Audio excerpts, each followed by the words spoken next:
اعوذ باللہ من الشیطان الرجیم بسم اللہ الرحمن الرحیم اللہم صلی علی محمد وآل محمد۔ مومنین کرام، طب نبوی سے ریلیٹڈ کچھ چیزیں ذکر کر رہے ہیں۔ روزمرہ کی زندگی میں کیا کیا کھانا چاہیے اور کس طرح اس کا بیلنس رکھنا چاہیے اور کن چیزوں کو خوراک میں ایڈ کرنا چاہیے۔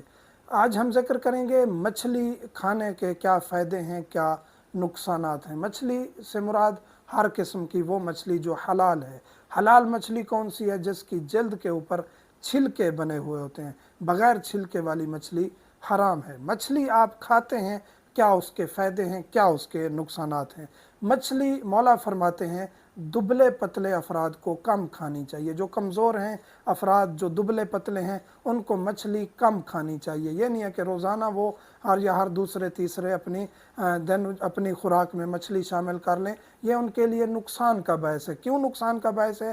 کیونکہ مچھلی بہت زیادہ وزن کم کرتی ہے، جسم کو پگھلاتی ہے۔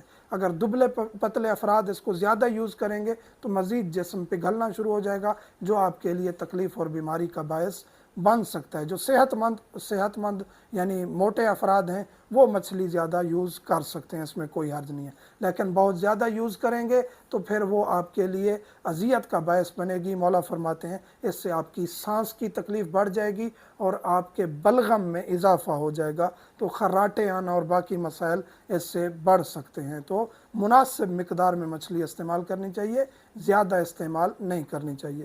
اس کے بعد پھر مولا فرماتے ہیں کہ اگر آپ مچھلی کھا لیتے ہیں تو مچھلی کھانے کے بعد آپ چند دانے کھجور کے استعمال کریں۔ کھجور کے دانے استعمال کرنے کی وجہ سے آپ کے جسم سے تکالیف اور درد جو ہیں وہ ختم ہو جائیں گے۔ تو یہ فرمان اہل بیت ہے، اس پر اگر ہم درست طریقے سے عمل پیرا ہوں تو ہم روزمرہ کی زندگی میں اپنے اندر مزید انرجی ڈال سکتے ہیں، اپنے آپ کو بیماریوں سے بچا سکتے ہیں۔ خداوند متعال ہم سب کو توفیق دے کہ فرمان اہل بیت پر عمل پیرا ہو سکے۔ والحمد للہ رب العالمین۔